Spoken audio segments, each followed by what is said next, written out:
Assalamualaikum warahmatullahi wabarakatuh. Perkenalkan, nama saya Indra Santo Ceniago dari kelas 2 Penjas NPM 1921206.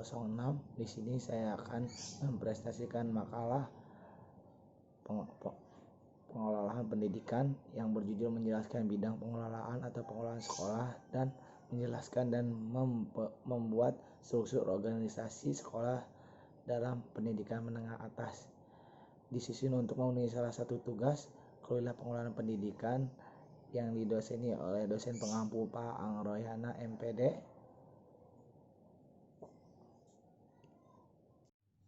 Data risi kata pengantar bab 1 pendahuluan. Yang pertama latar belakang, yang kedua rumusan masalah, tujuan masalah. Yang bab 2 pembahasan pengelolaan atau pengelolaan sekolah. Yang kedua struktur organisasi sekolah dan pendidikan menengah. Bab 3 penutup, kesimpulan, saran, daftar pustaka. Pengantar. Alhamdulillah, puji syukur kehadirat Allah Subhanahu wa taala karena atas berkat rahmat dan hidayahnya kami dapat menyelesaikan makalah ini. Salawat serta salam semuanya senantiasa kita sanjungkan kepada junjungan kita Nabi Muhammad sallallahu alaihi wasallam, kepada keluarganya, sahabatnya, dan kita selaku umatnya. Semoga kita termasuk dari golongan yang kelak mendapat syafaatnya. Amin ya rabbal alamin. Dalam kesempatan ini kami ingin mengucapkan terima kasih kepada semua pihak yang telah berkenan membantu pada tahap penyusunan hingga selesai makalah ini. Harapan saya semoga makalah yang ditulis ini dapat bermanfaat sebagai salah satu rujukan maupun pedoman bagi para pembaca, menambah wawasan serta pengalaman sehingga nantinya saya dapat memperbaiki bentuk ataupun isi makalah ini menjadi lebih baik lagi. Pendahuluan latar belakang. Bidang pendidikan mempunyai peran penting dalam kehidupan manusia karena pendidikan merupakan satu sarana yang dapat digunakan menciptakan sumber daya manusia yang berkompeten dan berkualitas di bidangnya. Pendidikan merupakan sarana strategi untuk meningkatkan kualitas manusia dan melatih karakter penduduk di suatu bangsa, karena kemajuan suatu bangsa dapat diukur dari kemajuan pendidikannya. Mengingat begitu banyak pentingnya pendidikan, maka perlu ada suatu perubahan dan perbaikan di bidang pendidikan. Pembaruan yang dilakukan oleh pemerintah yakini adanya pembaruan KTSP, kurikulum tingkat satuan pendidik, menjadi kurikulum 2013. Pendekatan digunakan pada kurikulum 2013 adalah pembelajaran tematik integratif. Pembelajaran tematik integratif merupakan pendekatan pembelajaran yang mengintegrasikan berbagai kompetensi dari berbagai mata pelajaran ke dalam berbagai tema. Pembelajaran tematik lebih menekankan pada keterlibatan peserta didik dalam proses pembelajaran, sehingga peserta didik aktif terlibat dalam proses pembelajaran. Salah satu karakteristik pembelajaran tematik adalah berpusat pada siswa. Berdasarkan UU nomor 20 tahun 2013 tentang sistem pendidikan nasional, pasal 1 ayat 1 menyatakan bahwa pendidikan adalah usaha sadar dan terencana untuk mewujudkan suasana belajar dan proses pembelajaran agar peserta didik aktif mengembangkan potensi dirinya untuk memiliki kekuatan spiritual, keagamaan, pengendalian diri, kepribadian, kecerdasan akhlak mulia, serta keterampilan yang diperlukan dirinya, masyarakat, bangsa, dan negara untuk mewujudkan suatu belajar dan proses pembelajaran yang diharapkan sesuai dengan UU nomor 20 tahun 2003. Maka perlu adanya perbaikan dalam proses pembelajaran, yaitu proses belajar dan susun pembelajaran. Upaya perbaikan proses pembelajaran agar benar-benar efektif, maka guru dalam proses pembelajaran dapat menggunakan suatu model pendekatan, strategi, metode, dan teknik yang bervariasi agar siswa lebih tertarik dan termotivasi dalam belajarnya. Berdasarkan Permendikbud nomor 65 tentang standar proses model pembelajaran yang diutamakan dalam implementasi kurikulum 2013, salah satunya adalah model pembelajaran inquiry. Pada KTSP juga menerapkan pendekatan ilmiah dan pembelajaran siswa menemukan pengetahuan. Model pembelajaran inquiry adalah rangkaian kegiatan pembelajaran yang menjelaskan pada proses berpikir kritis dan analitis untuk mencari dan menemukan sendiri jawaban dari suatu masalah.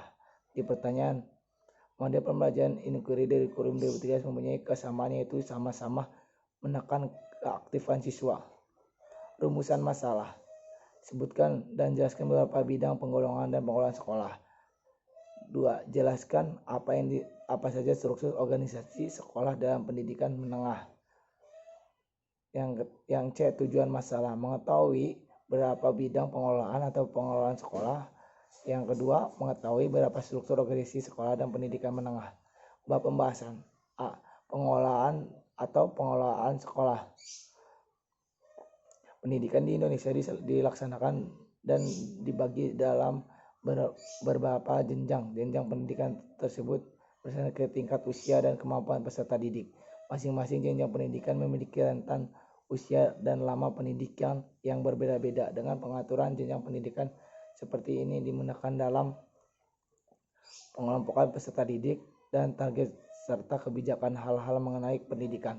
Serta banyak diketahui bahwa sistem pendidikan di Indonesia menerapkan wajib belajar 9 tahun pada penduduk. Jenjang pendidikan wajib ditempuh 9 tahun adalah jenjang pendidikan dasar terdiri dari 6 tahun sekolah dasar atau sederajat dan 3 tahun sekolah menengah pertama atau sederajat. Tentu sudah banyak yang mengetahui mengenai pembelajaran tentang pendidikan formal di Indonesia, namun tidak ada salahnya jika coba ditengok kembali untuk lebih memahami kembali jenjang pendidikan formal pada sistem pendidikan Indonesia.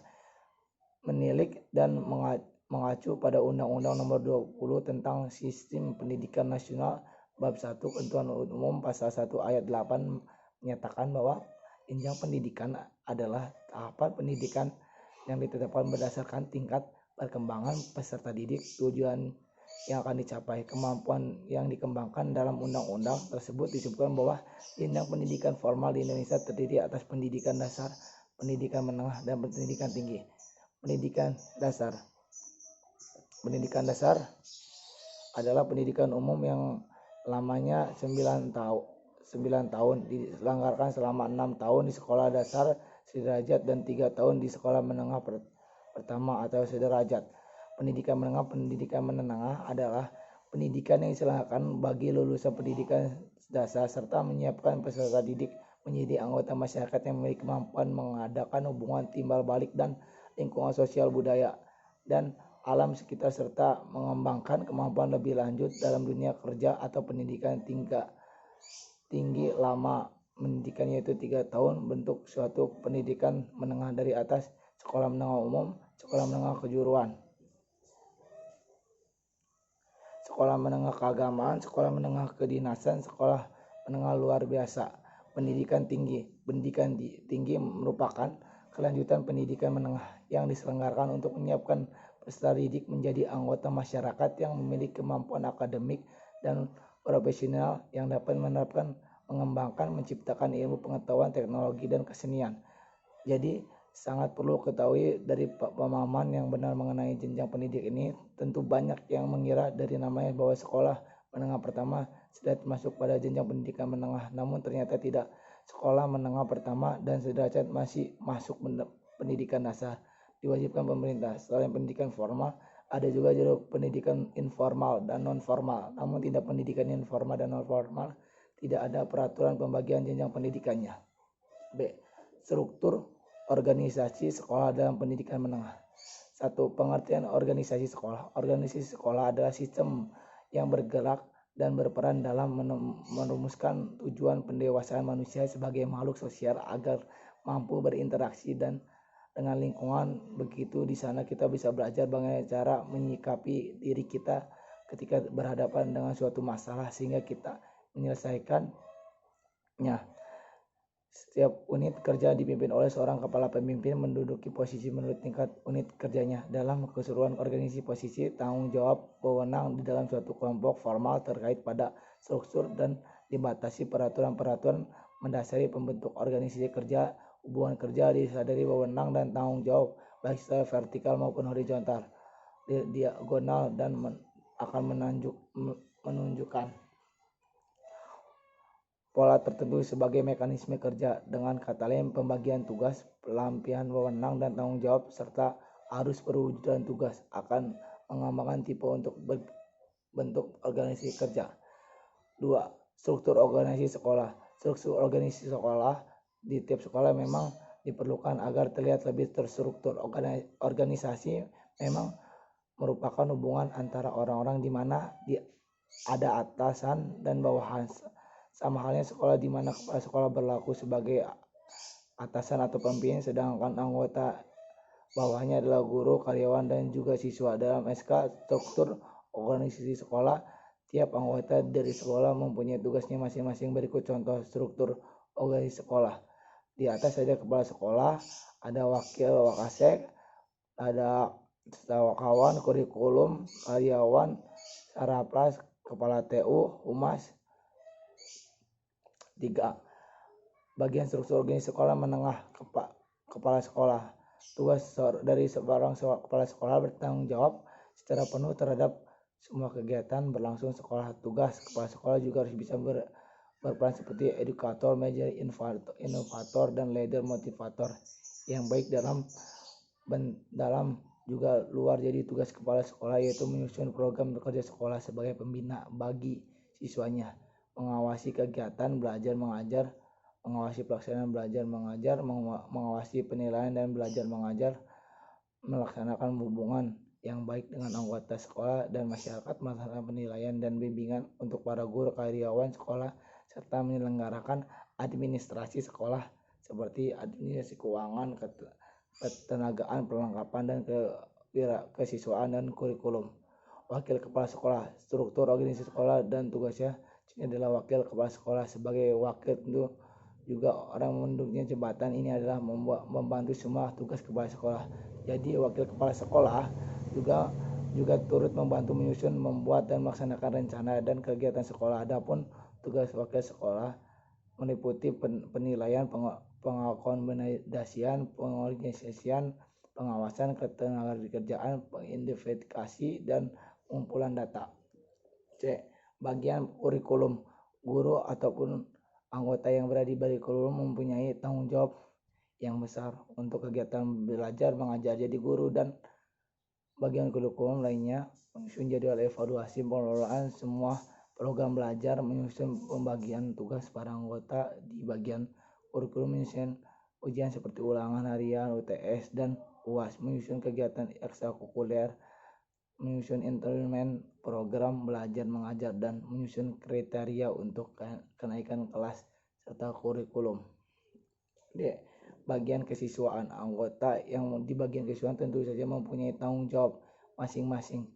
Bidang kesiswaan tentu saja menguasai semua hal yang berkaitan dengan kesiswaan. Jadi mereka semua juga bertanggung jawab atas semua program belajar mengajar. Contoh struktur organisasi sekolah SMP. Untuk bagian kesiswaan dari pengadaan kegiatan pembinaan, pengarahan OSIS, melaksanakan kegiatan kesiswaan, melaksanakan ekstrakurikuler, merencanakan kegiatan siswa secara mereka lulus, menilai semua siswa, mewakili sekolah jika ada kegiatan di luar seperti lomba, menginvestasikan pelanggaran dan absensi dilakukan siswa.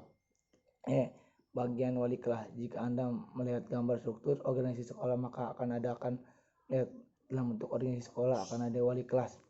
Wali kelas bukan hanya sekedar guru yang akan hadir di kelas siswa jam-jam tertentu, namun memberikan informasi seputar sekolah. Namun wali kelas juga mempunyai tugasnya tersendiri, yaitu membuat catatan khusus tentang siswa dari kelasnya, mengisi daftar kumpulan nilai siswa kelasnya, membagian buku laporan hasil belajar siswa, mencatat mutasi siswa kelas, mengisi buku laporan penilaian hasil belajar siswa, menyelenggarakan administrasi kelas seperti buku absensi siswa, daftar perjalanan, papan absensi kelas, tata tertib siswa, dan buku kegiatan pembelajaran kelas. Bagian perpustakaan. Di sekolah setiap pasti diperlukan tentu saja ada orang bertugas di perpustakaan. Bagian sarana prasarana. Suatu yang namanya bagian sarana prasarana tentu saja akan menguasai hal apapun yang terkait belajar serta prasarana mengelola investasi sebarang seperti mencatat alat peraga olahraga, mencatat semua barang atau alat, termasuk mencatat aturan sekolah. Bagian hubungan masyarakat. Di sekolah pun juga ada humas atau hubungan masyarakat. Anggota yang berada di bidang mempunyai tanggung jawab untuk Semua kegiatan belajar mengajar tanggung jawab mereka adalah membantu pelaksanaan tugas BP3 yang mempermudah kerjasama masyarakat sekolah. Terkadang hingga sekolah bisa melibatkan masyarakat sekitar sekolah, sehingga bagian humas mengurus bagian ini. Bab 3 penutup atau kesimpulan. Bidang pendidikan mempunyai peran penting dalam kehidupan manusia karena pendidikan merupakan suatu sarana dapat menunjukkan penciptaan sumber daya manusia yang berkompeten dan berkualitas di bidangnya. Pendidikan merupakan sarana strategi untuk meningkatkan kualitas manusia, melatih karakter penduduk suatu bangsa karena kemajuan suatu bangsa diukur dari kemajuan pendidikannya. Pendidikan di Indonesia dilaksanakan dan dibagi dalam beberapa jenjang pendidikan tersebut, dibagi berdasarkan tingkat usia dan kemampuan peserta didik. Masing-masing jenjang pendidikan memiliki tentang usia dan lama pendidikan yang berbeda-beda dengan pengaturan jenjang pendidikan seperti memudahkan dalam pengelolaan peserta didik, kebijakan hal mengenai pendidikan. Saran, dengan penggolongan organisasi sekolah ini diharapkan terjadi pembidangan dan pembagian kerja sebagai kegiatan pengendalian sehingga memungkinkan kerjasama antara kepala sekolah dengan wakil kepala sekolah dan semua wali kelas, bahkan dengan guru murid, antara wali kelas, antara guru sebagiannya. Daftar pustaka. Antonim